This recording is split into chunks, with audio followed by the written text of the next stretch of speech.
Good morning mga pops and momshies! Today, mag-share lang kami ng mga accessories na nakagabit sa motor namin.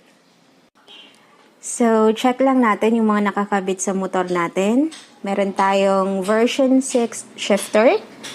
Meron din tayong lever grip. Ito. And fork stabilizer.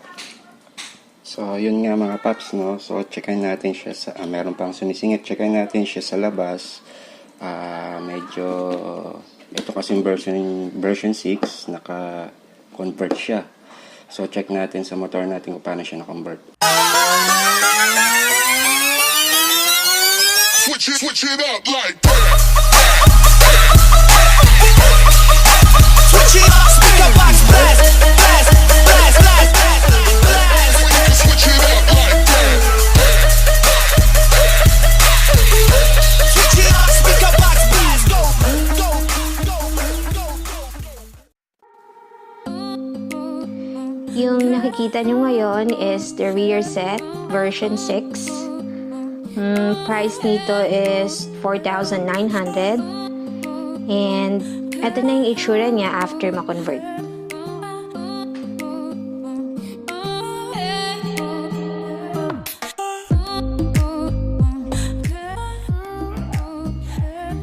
Pinatanggal natin yung spacer dito para mag-fit siya. And dito sa part na to, na kung saan nandun yung battery cover natin, pinabutasan natin para naman mag-fit yung Allen screw. Otherwise, kailangan i-cut yung battery cover para malinis tingnan.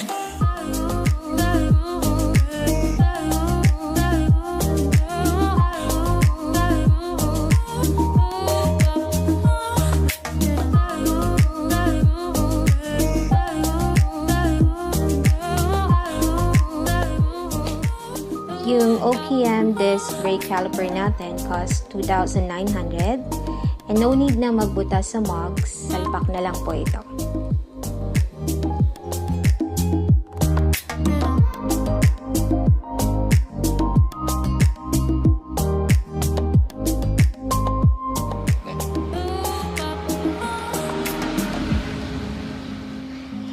And then sa part na to, kailangan natin ipakat yung footrest para magkaroon ng side stand. It's your choice mga pops and moms kung ayaw nyo ipakat para magamit nyo in the future yung stock footrest nyo.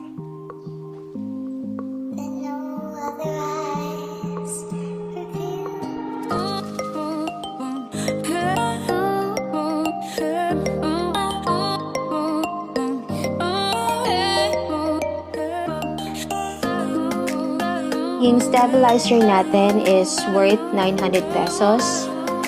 Preferred namin silver sana, kaya lang orange lang yung available. Maganda to for safety purposes, especially for long drive.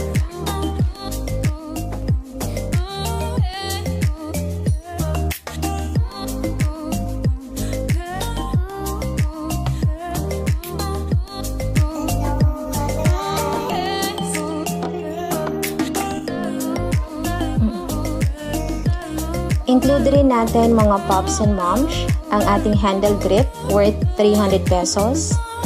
And lastly, ang ating big disc, 300mm ang size. Price is 1,700 kasama na ang bracket. Sadly, wala tayong nakuha nito na RCB, so we go with Mutero, which is also a quality brand. Proven naman and tested. Hindi mabilis mapudpod ang brake pad. Okay, that's it mga pops. Hopefully nakatulong ito sa inyo. And see you on our next vlog.